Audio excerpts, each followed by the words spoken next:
안녕하세요. 재밌는 정치, 즐거운 봄, 언제나 듣고 싶은 이야기만 하고 싶은 수능 특강 정치를 맡은 박봄입니다. 그 노래가 나오고 있죠. 그렇죠? 선생님이 안 들려요.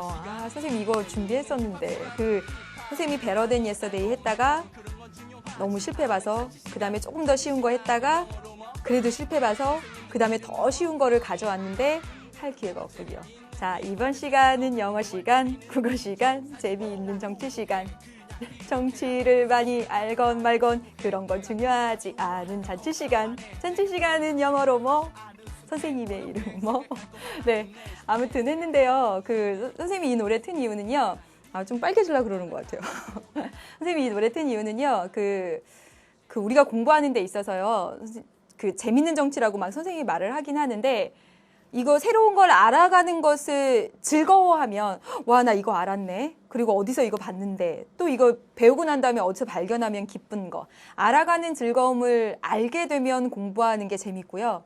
또 하나 공부하는 거 재밌는 것은 선생님을 좋아하면. 맞죠? 선생님을 좋아하면 공부가 좀 잘 되죠. 그렇지 않나요? 선생님은 화학을 진짜 잘했거든요. 왜냐하면 화학 선생님을 너무너무 좋아했었습니다. 정말. 그래서 막 집 앞에서도 기다리고 막 그랬더니 선생님을 좋아하니까 화학도 잘 되더라고요. 선생님 문과인데도 불구하고. 그래서 여러분들 공부하실 때요. 선생님들 미워하지 말고요. 나름 다 열심히 하시고 계시고 자기랑 조금 안 맞을 수도 있지만 선생님 나름대로는 정말 다 최선을 다하고 있는 거거든요. 예쁜 눈으로 이렇게 막 바라봐 주시고 좋아해 주시고 그러면 공부가 더 재밌어질 겁니다. 네. 오늘 이 시간에는 27강 행정과정과 행정부로 나가게 됩니다. 우리 헌법 전체적으로 봤을 때 국민의 권리와 의무하는 부분 받고 그 다음에 국회를 받고요. 이제 행정부로 넘어오게 됩니다. 그래서 행정부 이야기를 이번 시간과 다음 시간에 걸쳐서 이야기를 해보도록 하겠습니다. 개념 강의에 비해서는 조금 어렵다고 느낄 수가 있어요. 왜냐하면 비교를 하고 또 이렇게 좀 심화돼서 들어가다 보니까 그런 거 느끼시겠지만 거기까지 알아두셔야지 정말 만점을 갈 수 있으니까 돌려들으시고 질문하시고 이래 주시기를 부탁드리겠습니다. 네, 오늘 이 시간에 공부할 내용부터 확인을 해보도록 할게요. 자, 27강 행정과정과 행정부 첫 번째 시간이 되겠습니다. 여러분 행정부를 보면요. 당연히 대통령이 짱이죠. 대통령이 대장이죠. 그렇죠? 그 밑에 국무총리가 있습니다. 그렇죠? 그 다음에 그 밑에 국무위원들이 있죠. 그렇죠? 그리고 이렇게 모여서 국가의 업무에 관해서 하는 아주 중요한 회의를 우리는 국무회의라고 합니다. 그렇죠? 조금 이따가 다시 또 할게요. 네. 그리고 대통령 직속기관으로서 감사원이 있죠. 선생님이 지금 이렇게 그린 거, 이거 바로 행정부의 구성입니다. 행정부가 이렇게 구성되어 있다고요. 거의 문제는요, 이것들을 다 막 이렇게 섞어가지고 나옵니다. 물론 감사원 같은 부분은 단독으로 출제되는 경우도 있지만 거의 이거 막 섞어서 행정부의 구성에 관해서 문제가 출제가 되고요. 그 다음에 대통령의 지위와 권한은 따로 또 정리를 할 필요가 있습니다. 오늘날 입법부에 비해서, 의회에 비해서 행정부의 영향력이 막 커지고 있죠. 그것을 뭐라고 하냐면 행정국가화 현상이라고 하고, 이처럼 행정부가 비대화됨에 따른 그런 문제점들도 있어요. 그래서 이런 행정 권력에 대한 통제가 필요하겠다. 행정에 대한 통제가 필요하겠다. 이게 세 번째 주제입니다. 그래서 행정부 관련해서 우리가 공부할 것은 첫 번째 행정부 구성, 두 번째 대통령의 지위와 권한, 세 번째 행정에 대한 통제, 다음 시간까지 가면서 이렇게 연결해서 이야기를 드릴 텐데요. 시험에 출제된 걸 보면 지난 3년간 보면 입법부보다는 조금 적게 출제가 됐습니다. 입법부가 확실히 많이 출제가 됐죠. 왜냐하면 법률하는 과정이라든가 또는 재정에 관한 권한이라든가 국정감시 통제 권한 등등 상임위원회 교섭단체 할 것 하며 정말 나올 수 있는 부분들 숫자 하나 바꿔가지고 이렇게 함정으로 낼 만한 부분들이 정말 많았기 때문에 그래요. 그래서 입법부가 좀 더 많이 출제가 되지만 행정부도 우리가 한 문제 버릴 수는 없는 거잖아요. 행정부도 많이 출제가 되고 또 행정부 우리나라 정말 정부라고 하는 우리나라를 뭐 정말 거의 움직이고 있는 이런 국가기관에 대해서 배우는 것이기 때문에 또 재미있기도 합니다. 선생님만 재밌나? 그래서 행정부의 구성과 관련해서 4문제, 다 4문제씩 출제가 됐어요. 예. 그래서 행정부의 구성에 관해서 4문제, 대통령의 지위와 권한, 대통령이 2가지 지위를 가지고 있고 그 2가지 지위에 따른 권한을 잘 기억하고 있느냐. 너무너무 중요한 주제입니다. 그 다음에 행정에 대한 통제, 뭐 막 그렇게 어렵진 않은데요. 네, 이렇게 해가지고 하나, 둘, 3개까지 주제가 아주 비등비등하게 골고루 출제가 되었다라는 점입니다. 그래서 우리 첫 번째 행정부의 구성부터 해보도록 하겠습니다. 그래서 이 그림 속으로 하나하나 세세히 이제 들어가 보는 거예요. 네, 첫 번째 행정부의 구성. 행정부의 구성. 보면요, 지금도 말씀드렸다시피 대통령이 있습니다. 짱이죠, 그렇죠? 우리나라 대통령은 국민이 직접 선출하고 한 번밖에 못하죠, 그렇죠? 연임하거나 또 중임할 수가 없습니다. 그리고 5년 단임, 그래서 5년 단임이라고 부르고요. 이 대통령은요, 그 특권을 가지고 있죠. 내란, 외환의 그런 죄를 범하지 않고선 형사상 잡혀가지 않아요. 이렇게 잡혀가지 않습니다. 내란이라고 하는 것은 정권을 획득하기 위해서 막 그런 정권 싸움을 하거나 뭐 외국과의 그런 막 어떤 그런 전쟁 막 이런 것에 휩싸이지 않은 그런 걸로 인한 어떤 죄를 저지르지 않으면 형사소추가 되지 않는다는 그런 특권이 있습니다. 그리고 우리 국회에서 탄핵 소추를 해서 그 다음에 탄핵 심판을 받아서 쫓겨나지 않는 이상 임기가 정확히 보장된다라는 그런 특권도 있죠. 그렇죠? 그래서 대통령이 가장 위에 있고요. 그 밑에 이제 국무총리가 있습니다. 대통령을 이렇게 살짝 하고 가는 이유 여러분 아시죠? 왜요? 네, 왜요? 네, 대통령 따로 떼서 이번 주제로 이야기를 할 거니까. 국무총리 우리 그 교재에 그 정리된 거 보고서는 막 한참 웃었습니다. 2인자라고 돼 있어서 2인자 많이 들어봤죠, 그렇죠?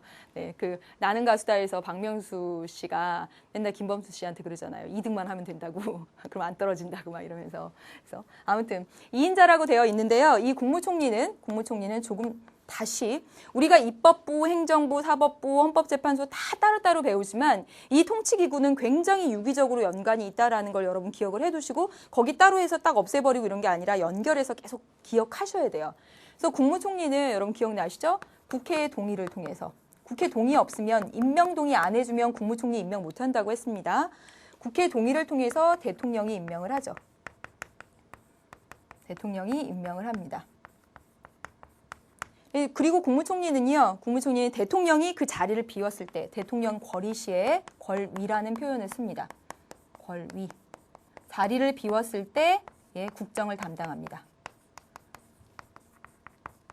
대행합니다. 네. 그래서 여러분 노무현 전 대통령 탄핵 소추가 있었을 때 탄핵 소추하면 바로 직무 권한이 딱 정지된다고 했죠. 그리고 그 당시에 고건 국무총리가 대행을 했었습니다. 그렇죠? 그다음에 그리고 이 국무총리는 이 행정부를 통할합니다. 빨간색으로 쓰겠습니다. 통할. 행정각부를 통할합니다. 이걸 꼭 기억해 두시기 바랍니다. 이게 전체적으로 관할한다라는 뜻인데 왠지 대통령이 행정부의 가장 높은 자리를 차지하고 있으니까 대통령이 행정부를 전체적으로 관할할 것 같다라는 생각이 들어요. 근데 여러분 국무총리가 행정각부를 통할한다라고 나오면 이게 맞습니다. 통할하는 거 국무총리의 권한이다. 그 다음에 국무총리는요.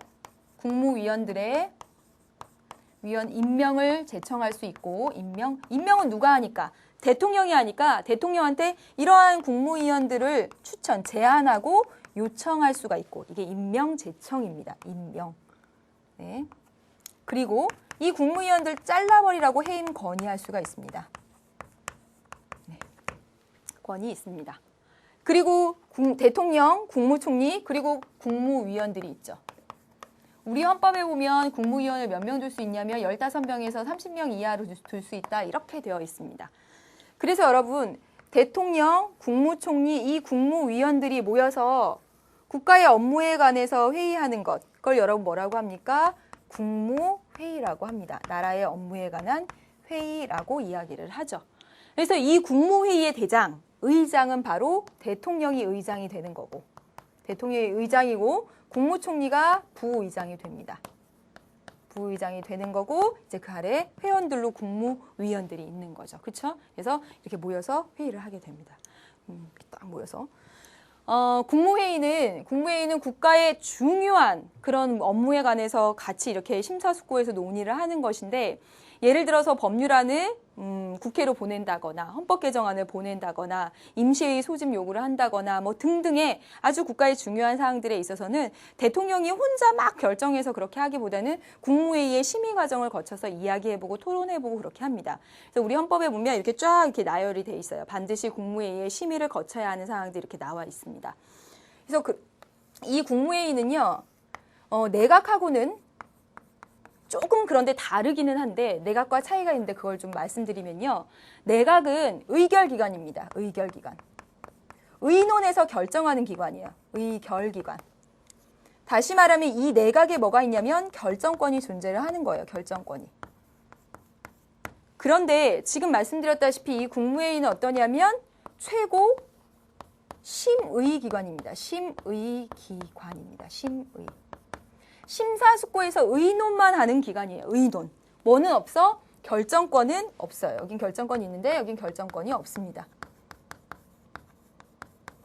그럼 결정권은 누가 가지고 있을까? 뭔가를 나라의 업무에 대해서 결정할 수 있는 결정권은 그렇죠. 대통령이 가지고 있는 거예요. 대통령이 결정권을 가집니다. 결정권 없어요.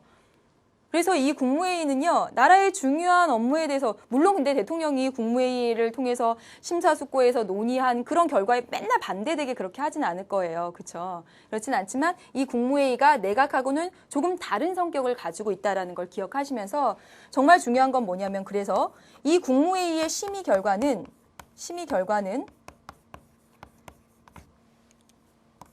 대통령을 구속하지 않습니다.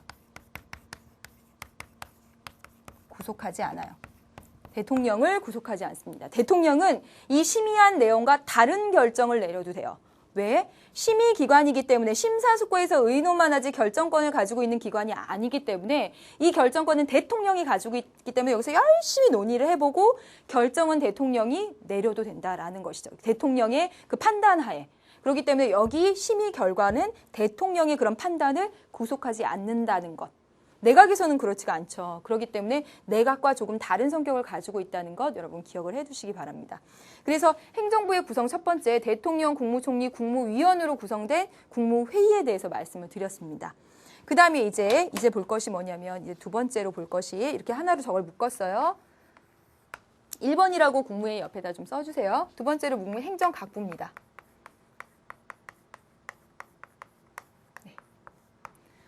행정각부는 어떻게 구성이 되냐면요. 국무위원 중에서 국무총리가 임명 제청해서 대통령이 임명을 합니다. 다시 말하면 행정각부의 장관들은 국무위원 중에서 임명된다라는 이야기입니다. 그렇기 때문에 엄밀히 말하면 국무위원과 행정각부의 장관이 다르지만 이거 같다라고 말을 해도 됩니다. 왜냐하면 국무위원의 구성원이 각각의 행정부의 장관을 담당하고 있기 때문에 그렇죠. 그러면 여러분 이거 어떤 차이가 있을까를 좀 써볼게요. 국무위원과 행정각부의 장관이라고 쓸게요. 어떤 차이가 있는지 볼게요. 국무위원이라고 하는 것은 나라의 업무를 보는 위원입니다. 그래서 국무회의에 참석하는 위원이죠. 국무회의, 나라의 업무를 보는 그 회의에 참석하면 이 사람들은 나라 업무 전체에 대해서 회의를 하고 이야기를 합니다.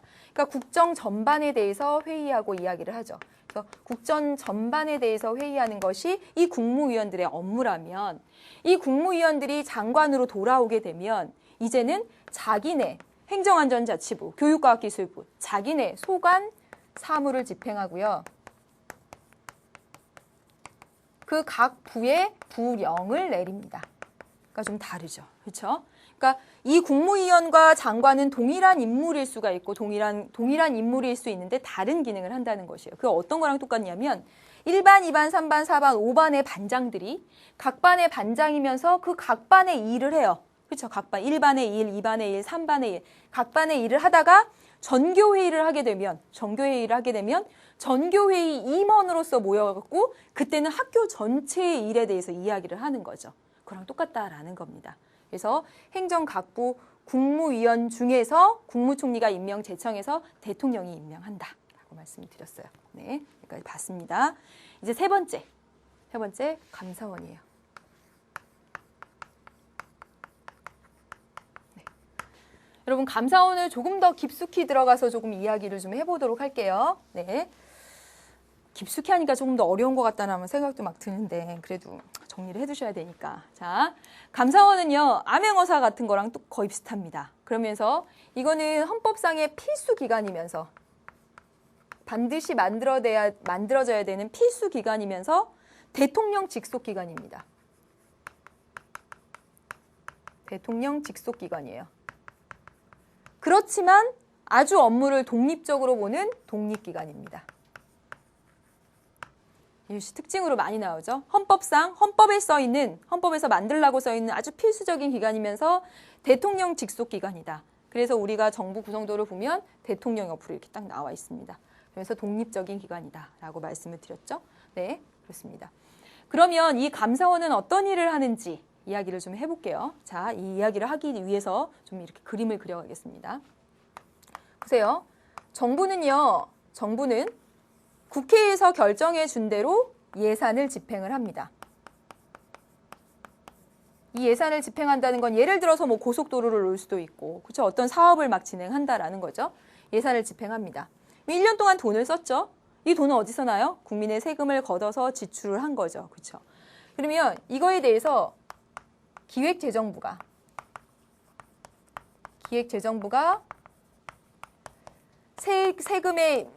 세입은 얼마였는지, 수입은 얼마였는지, 그에 따른 지출은 얼마였는지 결산을 합니다. 이걸 작성을 하죠. 기획재정부가 작성을 합니다. 여러분 기획재정부가 작성한다라는 건 안 외우셔도 돼요. 네. 아무튼 1년 동안의 그 정부, 지금 행정각부 다 말하는 겁니다. 통틀어서 교육과학기술부, 행정안전자치부, 뭐 보건복지부 다 이런 부서들이 각각의 사업들을 이제 진행을 해서 돈을 막 썼어요. 그러면 정부 수입은 얼마인지, 그에 따라 돈은 얼마나 썼는지 종합적으로 한번 결산을 해봐야 될 거 아니에요. 그걸 누가 작성하냐면 기획재정부에서 작성을 해요. 작성을 해서 이제 어디로 보내냐면 감사원으로 보냅니다. 감사원으로. 그럼 감사원이 뭐 하냐면요. 이 세입, 세출, 결산을 한 게 잘 했는지 검사를 해봐요. 검사를 해본 다음에 잘 돼서, 잘 됐으면 정부에다가도 보고를 하고, 그리고 어디다도 보고하냐면 국회에다가도 보고를 합니다. 1년 동안 이렇게 돈이 들어오고 이렇게 돈을 썼대, 이게 내역이래라고 보고를 해요. 되셨습니까? 그리고 이제 아주 정식적으로 정부가 국회한테 이 세입세출 결산안에 대해서 이렇게 제출을 하죠. 그러면 정부가 했던 게 뭐였어요, 여러분? 네, 정부가 했던 건 이렇게 세입세출에 대한 결산 심사를 국회가 합니다. 결산 심사입니다. 그래서 정부가 가지고 있는 재정에 관한 권한 결산 심사권입니다. 자, 다시 할게요. 정부가 돈을 막 써요. 돈을 막 쓰면 기획재정부가 맡아서 들어온 돈과 나간 돈의 결산에 대해서 작성을 하고, 이걸 행정부 내에 있는 기관인 이 감사원에서 결산 잘했는지 검사해보고 잘 됐으면 정부랑 국회한테 보고를 하고, 보고를 받은 내용을 바탕으로 해서 정부가 다시 국회한테 제출을 하면 국회는 바로 결산 심사를 한다는 것이에요. 여러분, 얼마나 이렇게 막 세세하게 나오냐면 국회의 재정에 관한 권한 해놓고 세입세출 결산 작성이라고 쓴다거나, 국회에 대한 권한 해놓고 세입세출 결산 검사라고 한다거나, 또는 감사원의 권한 해놓고 감사원이 해야 될 일 해놓고 세입세출 결산 심사라고 한다거나 하면 틀린다는 거예요. 정확히 용어를 알아두셔야 한다는 겁니다. 이해되셨어요? 하나만 더 하겠습니다. 나온 김에 국회는 결산, 돈이 들어오고 나간 거를 어떻게 썼는지 심사할 뿐만 아니라 뭐 또 했어요, 여러분? 예산안을, 내년에 쓸 돈 있잖아요. 예산안을 심의 확정해 주는 것도 국회가 하죠. 그렇죠? 예산안 심의 확정 국회가 하는 겁니다, 여러분. 각각 따로 떼서 공부하는 게 아니라 연결시켜서 공부하라라고 말씀을 드렸어요. 그래서 국회가 예산안을 심의 확정해주면 정부가 예산안 집행하는 거지. 그렇죠? 심의 확정해주면 예산안 집행하고 세입세출 결산서 작성해서 감사원이 그거 검사해서 보고한 다음에 다시 제출해서 결산 심사하고 계속 돌고 도는 겁니다. 예? 돈 이렇게 쓰는 거 허락 먼저 해주는 거고, 그러면 잘 썼는지 나중에 검사하는 거고 심사하는 거고. 되셨습니까? 네. 지금 감사원의 권한을 보면 이렇게 첫 번째는 세입세출 결산에 대한 검사를 하고요. 두 번째는 국가가 정한 그런 단체나 기관에 대한 회계 감사를 합니다. 예를 들면 뭐 EBS에 대한 회계 감사할 수 있죠. EBS에 분명히 공적 자금이 투입이 됐죠. 세금이 투입이 됐으면 그 돈 어떻게 썼는지 장부 한번 가져와봐. 장부 보면서 들어온 돈 나간 돈 어떻게 썼는지 회계 검사한다라는 것입니다. 국가 정한 단체에 대해서. 세 번째는 감사원 무서운데요. 공무원들이 제대로 잘하고 있는지 그런 직무 감찰하는 그런 권한을 가지고 있습니다. 여러분 지금 보시면요. 이 감사원과 관련해서 헌법상 필수 기관이다. 대통령 직속이다. 그러나 독립적이다라는 거 꼭 기억해 놓으면서 이 감사원이 하는 역할 중에 세입세출 결산 검사, 그 다음에 회계감사, 직무감찰이 있다라는 거 꼭 기억을 해두시고요. 국회가 바로 결산심사다. 예산안 심의 확정이다라는 거, 이 용어 약간 미세하게 있는 거 이거 차이 헷갈리지 않으시길 꼭 부탁을 드리겠습니다. 그래서 여기까지 해서 행정부의 구성에 대해서 설명을 드렸습니다. 되셨죠, 여러분? 예, 이제 두 번째입니다. 두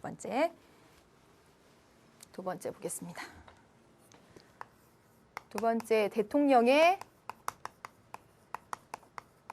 지위와 권한입니다. 여러분, 대통령은 두 가지 지위를 갖습니다. 대통령은 두 가지 지위를 가져요. 대내적으로, 대외적으로. 그렇죠? 우리나라 내부적으로는 행정부라는 반에 우두머리입니다. 그래서 우리는 뭐라고 부르냐면 행정부 수반이라고 부릅니다. 숫자, 우두머리 숫자, 반자, 1반, 2반, 3반 할 때 그 반자. 그래서 행정부라는 반의 우두머리로서 지위를 가지고요. 또 하나는 국가의 원수로서의 지위를 갖습니다. 우두머리 역시 숫자, 원자, 으뜸인 우두머리 원. 우두머리 수, 으뜸 원. 네. 그래서 대통령은 두 가지 지위를 갖는다. 행정부 수반이면서 국가 원수다라는 것이죠. 여기서 여러분 잘 보세요. 행정부 수반으로서의 지위가 의미하는 것은 여러분 무엇이냐면, 여러분 국가 권력기관의 입법부, 네, 행정부, 입법부, 사법부가 있고 그리고 행정부가 있죠. 네. 다시 말해서 행정부 수반으로서의 대통령의 지위란 무엇이냐면 입법부, 입법부와 사법부에 대응하는 그런 권한입니다. 이게 무슨 말일까요? 네? 입법부의 짱, 사법부의 짱, 행정부의 짱, 입법부, 사법부, 행정부 하는 각각의 국가 기관의 우두머리로서 이 입법부와 사법부에 그런 대응하는 권한이다라는 의미예요. 네. 그래서 행정부 수반은 입법부, 사법부에 대응하는 권한이다라고 보시면서, 그러면 이 행정부 내부에 관련된 그런 권한들을 가지고 있죠. 그래서 행정부, 입법부 아니고요, 사법부 아니고요, 행정부라는 이 반의 우두머리로서 대통령이 지위를 갖는 거예요. 그러니까 당연히 행정부를 지휘, 감독할 권한을 가지죠. 지휘, 감독할 권한을 갖습니다. 행정부라는 이 반의 우두머리로서. 그 다음에 두 번째, 국군을 통수합니다. 네. 국군 다 어디 소속돼 있어요, 여러분? 국방부죠. 그쵸? 그렇기 때문에 어떻게 보면 행정부 내부의 그런 하나의 그런 지휘. 네, 지휘. 행정부 지휘. 네. 지휘 감독. 네, 했습니다. 그리고 국군 통수권자로서 최고 국군 통수권의 권한을 가지고 있다라는 거. 세 번째, 공무원 임명권을 가지고 있습니다. 공무원 임명권. 임명하는 건 공무원을 그 자리에 앉히는 거고요. 면한다고 하는 것은 그 자리에서 내쫓는 권한까지 가지고 있다라는 거예요. 그래서 행정부 내부의 이 행정부 내부의 구성원들에 대한 임명과 잘라버리는 그 권한을 가지고 있다는 겁니다. 왜? 대통령이 입법부, 사법부 아니고 행정부라는 이 반의 우두머리로서 지휘 감독하고 국군 통수하고 공무원 임명권 가지고 있다는 것이죠. 그 다음에 마지막으로 하나 볼 것은 뭐냐면 여러분, 갑자기 대통령령 발표권.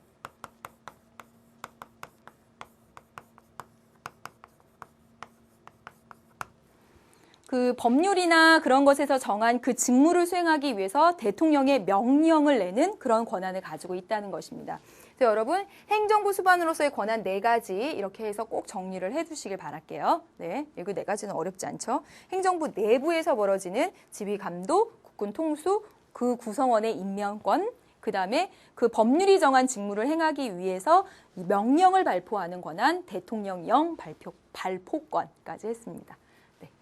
그럼 이제 국가 원수로서의 권한을 한번 보도록 하겠습니다. 국가 원수로서의 권한이 조금 더 어렵죠. 국가 원수, 아까도 말씀드렸지만 국가의 으뜸인 우두머리로서의 권한, 지위를 가지고 있다고. 국가의 으뜸인 우두머리로서 이 대통령은요, 우리나라 국가를 대표합니다. 네. 여러분, 국가 대표권의 이제 내용으로 들어가는데 이렇게 기억하시면 됩니다. 보세요. 국가 원수로서 이 대통령이 4가지 지위를 가지고 있는데 여기도 보세요. 지금 국가 원수로서의 권한이 더 어려운 이유가 있어요. 왜 그러냐면 행정부 수반으로서의 권한, 행정부 수반으로서의 지위에 따른 권한도 4가지가 있지만 이 4가지로 딱 그쳐요. 그런데 국가 원수로서의 지위에 따른 권한이 4가지가 있는데 이 4가지에서 또 파생되는 것들을 또 알아야 돼요. 그렇기 때문에 이 국가 원수로서의 권한을 조금 더 어렵게 생각합니다. 그래서 여러분 설명을 근데 좀 잘 들으시면요, 분명히 구분할 수 있을 거라고 생각합니다. 진짜로요. 네, 잘 들어보세요. 대통령은요, 국가의 으뜸인 우두머리로서 우리나라를 대표합니다. 우리나라 대표하죠. 그래서 이 국가 대표권이라는 건 늘 어떻게 생각하시면 되냐면 다른 나라와 관계에서 생각하는 그런 권한들입니다. 그래서 예를 들면 이런 거예요. 조약, 체결, 비준, 선전포고 이런 것들 있죠. 또는 외교사절을 접수하고 외교사절 신임장 주고 이런 것들. 다시 말하면 국가 원수, 우리나라의 으뜸인 우두머리로서 국가를 대표하는 그런 권한을 가지는데 이 국가 대표권의 내용들을 보면 다 외국과 관련성이 있다라는 것을 기억하시면 된다는 이야기입니다. 됐습니까, 여러분? 네. 2번째 볼게요. 2번째. 국가 대표권을 가지고요. 2번째는 국가와 헌법 수호권을 가집니다. 지금 보시면 국가와 헌법을 지켜야 된대요. 대통령의 권한 중에 우리나라의 으뜸인 우두머리로서, 우리나라 전체의 으뜸인 우두머리로서 우리나라 지키고요. 그 다음에 우리나라 헌법을 어떻게 안 망가뜨리게 지켜야 한대요. 이걸 지켜야 한다라는 말은 국가 지금 상황이 위협을 받고 있다라는 상황이죠. 그렇죠? 그렇기 때문에 이 국가와 헌법 수호권의 내용들을 기억하실 때는 늘 어떻게 생각하시면 되냐면 국가가 긴급 사태다. 긴급 상황이다라는 것을 기억을 하시면 됩니다. 그래서 이 내용들을 조금 들어가 보겠습니다. 네. 그래서 이 내용들로 첫 번째는요. 긴급 명령, 긴급 재정경제처분 및 명령권. 긴급자를 생략했어요.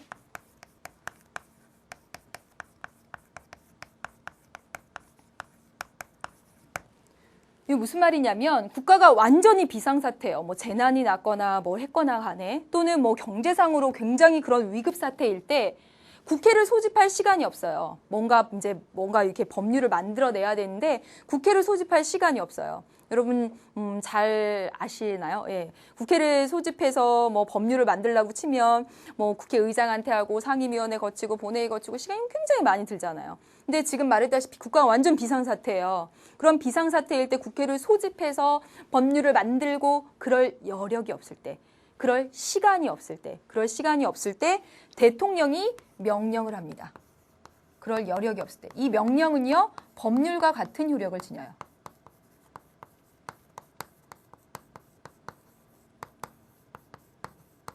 효력을 지닙니다. 헌법에 이렇게 써 있어요. 그래서 여러분 보시면 한번 써보면요.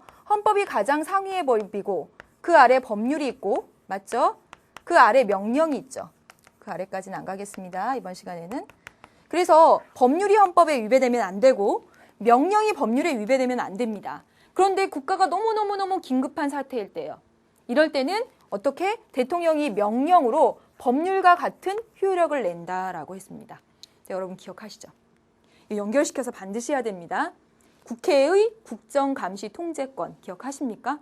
대통령이 이렇게 긴급 명령을 내리게 되면 명령으로 법률의 효과를 내는 이런 어마어마한 권한을 행사해버리면 그럴 때 어때요? 국회는 이 긴급 명령에 대해서 사후 승인해주거나 승인을 안 해주면 이거 없었던 것으로 되는 거죠.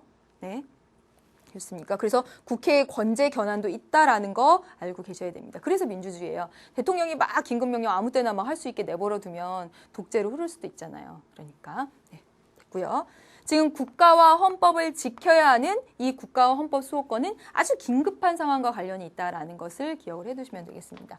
그 다음에 이거예요. 계엄령 선포.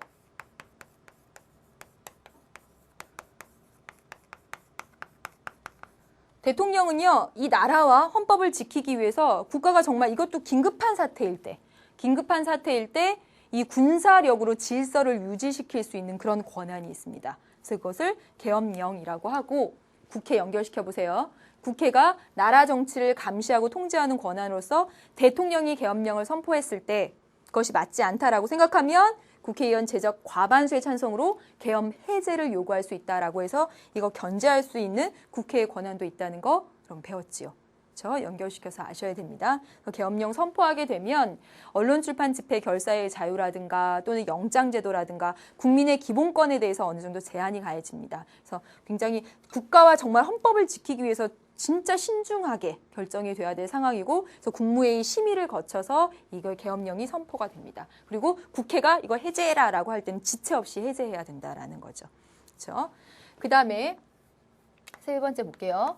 위헌 정당 해산 제소권입니다.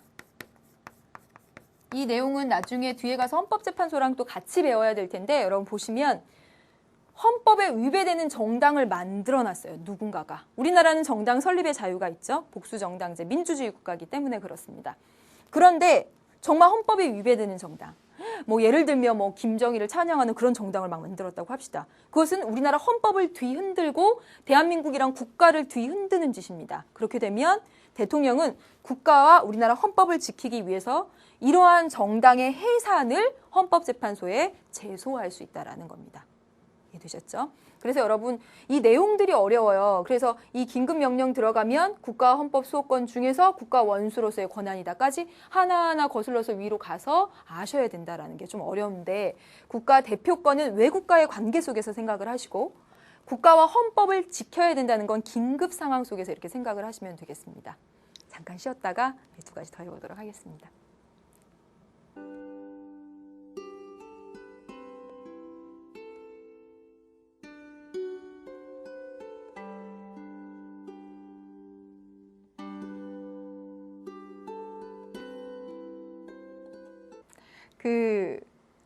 정말 어떻게 저 사람의 노래 사실은 스타킹에 나왔던 한 분도 있었죠. 여러분 봤나요? 어떻게 그 노래를요, 그 세계적인 그런 성악가가 불렀을 때는 잘 부른다 그러고 말았는데 저 폴포츠가 불렀을 때는 그게 왜 눈물이 날까요? 막 모든 사람들이 감동하고 그럴까요? 그게 참 어떨 때는 그런 생각이 들어요. 아주 잘 다듬어져서 예쁘게 하는 것도 너무 중요하지만 덜 다듬어졌을 때 그 사람의 마음을 울리는 그런 것도 있는 것 같다라는 생각을 하게 됩니다. 그래서 프로그램 스타킹에 나왔던 그 가수가 아니죠. 뭐였죠? 야식 배달부였던 그분께서 처음에 나와서 노래를 부르셨을 때는 네, 정말 저도 막 울컥하더라고요. 그런데 그분이 이제 막 성악을 연습하셔가지고 이제 나중에 몇 번 더 출연하셔서 하실 때는 이제는 그냥 잘하시는구나 그런 생각이 들면서 무조건 어떻게 막 예쁘게 잘 만들어져서 잘하는 것보다 이게 막 뭔가 타고난 그런 울림과 그다음에 다듬어지진 않았는데 그 가운데에서 감동을 주는 그런 것도 있는 것 같다라는 생각도 들었습니다. 네, 그래서 보여드렸고요. 그러면 더 이어서 계속 이야기를 해보도록 하겠습니다. 자, 여러분.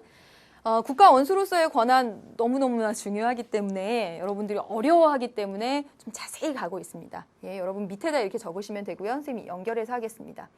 세 번째는 국정조정권입니다. 네.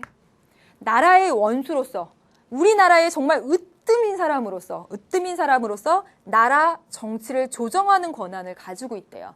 여러분, 나라 정치를 하는 국가기관이 뭐 있습니까? 권력기구들이. 입법부, 행정부, 사법부 있죠. 그렇죠? 대통령은 행정부라는 고반의 우두머리이기도 하지만 행정부를 뛰어넘어서 우리나라 전체의 우두머리이기도 합니다. 우리나라 전체의 우두머리로서 그 대통령은요, 행정부, 사법부, 입법부가 서로 막 이렇게 토닥토닥 하고 그러는 것을 어른으로서 조정하는 권한이 있다라는 거예요. 나라 정치를 조정한다. 다시 말하면 어떻게 생각하시면 되냐면 입법부랑 사법부 이런 국가 권력과 관계 속에서 생각을 하시면 된다라는 겁니다. 그래서 여러분 보시면요. 보세요. 분명히 행정부예요. 그런데 입법부가 하는 그런 일들을 하고 입법부와 뭐 관련되는 막 그런 걸 해요. 예를 들면 법률안을 제안한다든가 아니면 그 법률안 공포해달라고 했더니 그 법률안을 거부한다거나 거부권을 행사한다든가 대통령이 요구해서 임시국회를 소집한다든가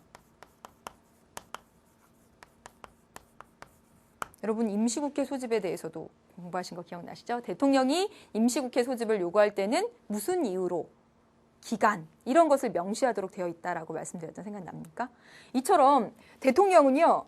행정부 수반을 뛰어넘어서 우리 한 나라 전체의 우두머리로서 입법부에 관련되는 막 그런 상관되는 일을 하면서 나라 정치를 막 조정합니다. 법률안도 제안하고 법률안도 거부하고 헌법 개정안도 제안하고 그렇죠? 그다음에 임시국회도 소집하고 이것은 행정부의 수반이 아니라 나라의 우두머리니까 가능한 거죠. 그렇죠? 네. 그다음에 또 볼게요. 사법부와 관련돼서도 그렇습니다. 뭐 하냐면 특별 사면권을 행사하거나 아니면 일반 사면권을 행사합니다.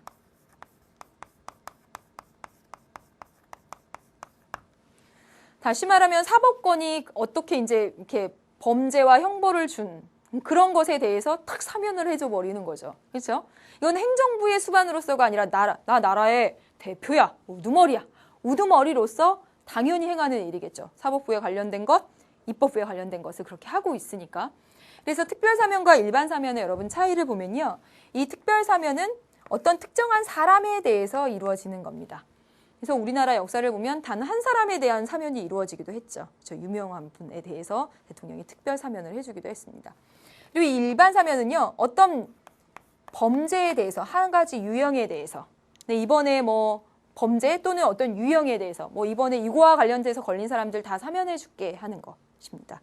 그래서 이거 두 개의 차이점을 보면 대통령이 일반 사면을 하려면 반드시 국회의 동의를 얻어야 한다는 거죠. 국회의 동의를 얻어야 합니다. 네, 차이가 있어요. 특별 사면은 동의 필요 없고요. 어떻게 차이가 있다? 차이 있는 거 너무 많죠. 국정조사, 국정감사, 임시회, 정기회, 동의권, 승인권 되게 많죠. 이야기 쭉 들으면서 자연스럽게 암기가 됐으면 좋겠다는 바람이 있습니다. 네, 이처럼 국정조정권은요. 입법부, 사법부 이런 다른 권력기구와 관련된 것에 대해서 대통령이 뭐 좀 어른으로서 하는 그런 모습을 보이고 있습니다. 그다음에 좀 하나 더 해볼게요. 나라 정치를 조정하는 것으로서 이게 있습니다. 네. 국민 투표 부의권.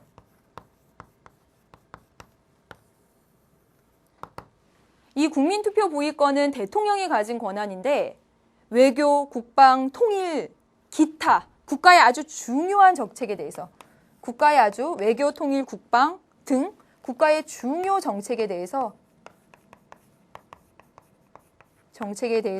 국민에게 직접 찬반을 물어볼 수 있는 그런 권한입니다. 이 국민투표에 붙여서 물어보자라고 하는 건 대통령만의 권한이에요. 근데 여러분 잘 보세요. 지금 나라 정치를 조정하는 권한을 대통령이 하고 있다고 했어. 예를 들어서 4대강 사업이다. 이 사업을 두고 막 토닥토닥 해요. 막 여기저기서 막 토닥토닥 하고 막 해요. 그러면 대통령이 한 나라의 어른으로서 딱 이렇게 있다가 이런 나라 정치를 조정해야 되겠군. 너네들끼리 싸우지 말고 국민에게 물어보자. 이렇게 한다는 거예요. 조정하는 거 맞죠, 여러분? 가령 예를 들어서 말씀드렸습니다. 그래서 국민투표 부의권은 어디에 들어간다? 국정조정권에 들어간다라는 사실입니다. 되셨습니까, 여러분? 네, 되셨죠? 네, 여기까지 봤습니다. 네. 그러면서 여기서 추가적으로 좀 보도록 할게요. 여기 국민투표라는 이야기가 나와서 말인데요. 국민투표라는 이야기가 나와서 말인데 이 국민투표에 대해서, 국민투표의 방식에 대해서 조금 부가 설명을 좀 드리도록 하겠습니다.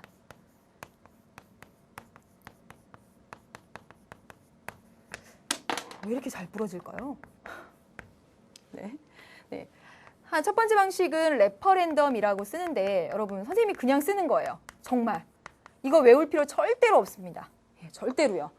한 학생이 학교에서는 뭐 레퍼렌덤, 플래비사이트 막 이런 거 가르쳐 주는데 선생님 왜 안 하세요? 그래가지고 사실은요 절대로 고등학교 교육과정에서 레퍼렌덤을 쓴 다음에 이게 뭐냐 이걸 알아맞혀 보시오. 절대로 안 나옵니다.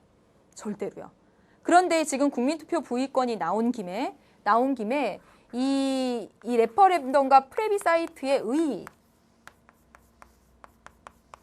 이것을 통해서 국민투표제의 장점과 단점을 보자라는 거죠. 이 용어를 아는 거는 하나도 중요하지가 않습니다. 자, 국민투표의 두 가지 방식이 있는데 첫 번째는 지금 보는 것처럼 국가의 아주 중요한 정책을, 주요 정책에 대해서 국민들의 의사를 물어보는 거, 국민의 의사를 물어보는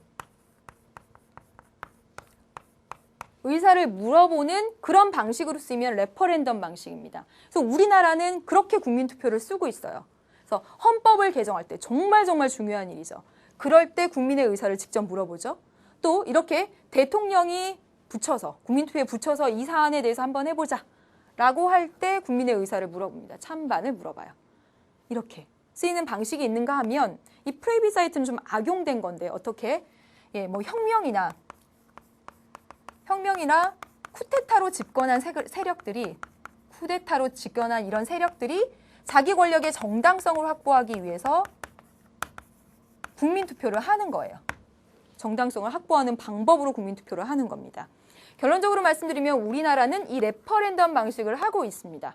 국가의 중요한 정책에 대해서 국민의 의사를 묻는 이런 방식을 하고 있어요. 그럼 자 봅시다. 우리가 여기서 중요한 건 레퍼렌덤이니 플래비사이트니 이런 것을 아는 게 중요한 게 아니라 국민투표라는 우리 국민투표 뭐에서 배웠죠?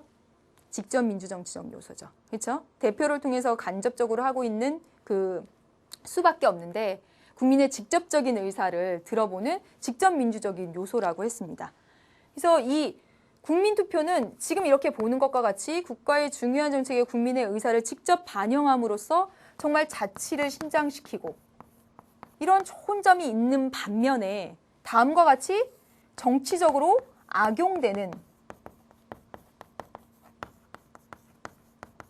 이런 안 좋은 점도 있다. 모순도 있다라는 것을 알아두시면 됩니다. 이 용어가 중요한 게 아니고요. 절대로 여러분 시험 문제 이 용어로 나오는 게 아니에요. 국민투표 제도 자체에 대해서 그래 이건 국민의 참여를 활성화시키고 국민의 의사를 국정에 반영할 수 있는 아주 좋은 것이지만 잘못 쓰였을 때는 이렇게 정치적으로 악용될 수 있다라는 것만 여러분 알아두시면 됩니다.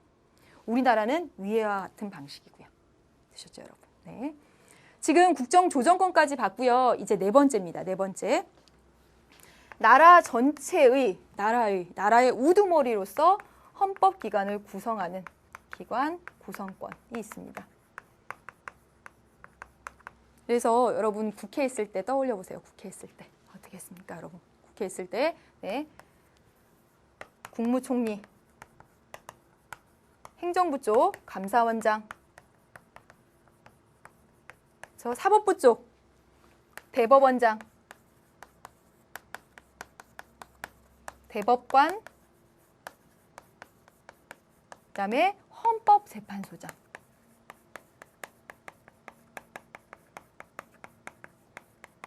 이에 대한 임명권을 대통령이 가지고 있고, 맞습니까, 여러분? 여기에 대한 임명권을 대통령이 가지고 있고 임명 동의를 누가 해준다고요? 국회가. 국회가 임명 동의를 해준다고요. 동의를 안 해주면 임명할 수 없다고요. 그런데 국무위원 행정각부의 장관에 대해서는 국회가 동의 안 해줘도 인사청문회는 합니다. 인사청문회 법에 따라서 청문회는 하지만 국회 동의 여부와 상관없이 임명할 수 있다고 했습니다. 이들에 대해서는 국회의 동의가 필요하다. 이들과 같은 헌법기관 구성권이 있다. 여러분 잘 보시면 이 헌법기관 구성권은 국가 원수로서의 권한입니다. 국가 전체의 큰 대표로서, 국가의 정말 으뜸이 우두머리로서 헌법에서 만들라고 한 기관들의 대표를 임명하는 권한을 가지고요. 공무원 임면권은 다릅니다, 여러분. 공무원은 행정부라는 그 조직의 구성원에 대해서 그 행정부라는 그 조직의 사장님으로서 예, 너 들어와, 너 나가, 너 이 자리에 와, 너 저 자리에 가 이렇게 한다는 것과 헌법기관 구성권은 차원이 다른 것이에요, 여러분. 분명히 다릅니다.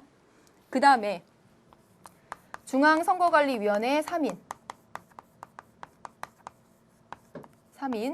헌재 재판관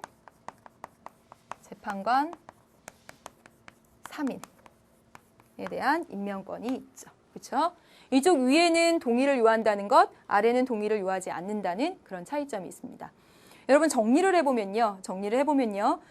행정부 수반으로서의 권한이 있고 국가 원수로서의 권한이 있습니다. 행정부 수반으로서의 권한 간단하게 정리하실 수 있을 거라고 생각이 들고 국가 원수로서의 권한 네 가지 있는데 여러분 첫 번째 뭐였냐면 국가 대표권, 외국과의 관계에서 생각하라. 그렇죠? 그다음에 국가와 헌법을 지켜야 되는 거. 뭐로 생각하? 긴급한 거. 긴급했을 때 생각하라. 그래서 위원 정당이 우리나라를 말아먹으려고 할 때 위원 정당 해산 제소권 이렇게 들어간다고 했었죠. 그다음에 나라 정치 조정권, 국정 조정권. 국가의 큰 어른으로서 나라 정치를 조정하는 권한을 가지고 있다라는 거 기억을 하시고 그다음에 네 번째 헌법기관을 나라의 큰 어른으로서 헌법기관을 임명하는 구성하는 그런 권한 가지고 있다는 것입니다. 그럼 우리나라 조직도 보면서 다시 마지막으로 정리를 하고 이 시간 마치도록 하겠습니다. 그럼 잘 보세요. 이 정부 조직도입니다. 어디서 가져왔냐면 청와대 홈페이지에서 가지고 왔습니다. 네, 딱 보시면 이 정부 조직도에 여러분 정말 익숙해지셔야 됩니다. 시험 문제도 많이 나왔고요. 작년도 수능에 나왔으니까 올해 안 나올까요? 뭐 그래도 네, 그 기출에 정말 많이 나왔었습니다. 이 조직도에 익숙해지게 대통령이 행정부의 수반이면서 국가 원수로서 자리를 차지하고 있고요. 그 밑에 국무총리 있습니다. 네. 그리고 대통령 직속 기관으로서 감사원이 있습니다. 여러분 절대로 공부 막 심화돼서 한다고 막 여기 대통령실 방송통신위 막 이런 거 보실 필요가 없어요. 그다음에 대통령에서 여기 쭉 나와보면 다음 시간에 배우게 되겠지만 대통령은 아주 중요한 사항들에 대해서 자문을 얻습니다. 그래서 이렇게 민주평화통일자문회의, 국민경제자문회의 등의 자문기관들이 있다라는 것도 하나 알아두시기 바랍니다. 대통령을 정점으로 해서 감사원이 대통령 직속기관으로 있고 자문기관들이 있다. 그리고 그 밑에 국무총리가 있죠. 그다음에 이제 넘겨보겠습니다. 그 밑에 이제 총리 밑에 보면 이렇게 여러분 보세요. 각 부가 있습니다. 여러분 몇 개 부예요? 15개 부가 있습니다. 그래서 여기 행정 각 부가 있고요. 이 부의 장관으로서 이 부령 그리고 소관 업무, 통일부 업무를 하고 외교통상부 업무하고 행정안전부 업무를 하다가 국무회의에 참석하면 국무위원으로서 국가 업무 전반적인 거 본다라고 말씀을 드렸습니다. 그러면서 이렇게 각각의 행정부에 이게 대응대계에서 뭐가 있다고요? 국회에 상임위원회가 있다라는 거 기억하고 계시죠? 그렇죠? 그래서 대응대계에서 서로 견제하고 전문성을 겨누고, 이렇게 뭐 겨루고 그러고 있다라는 것까지 했습니다. 네, 여기까지 해서 여러분 행정부와 관련된 중요한 것들만 설명을 드렸는데요. 잘 기억하셨을 거라고 생각하겠습니다. 다음 시간에 행정부 마저 해보고요. 그리고 문제풀이 진행해 나가도록 하겠습니다. 너무너무 수고 많으셨습니다. 다음 시간에 볼게요.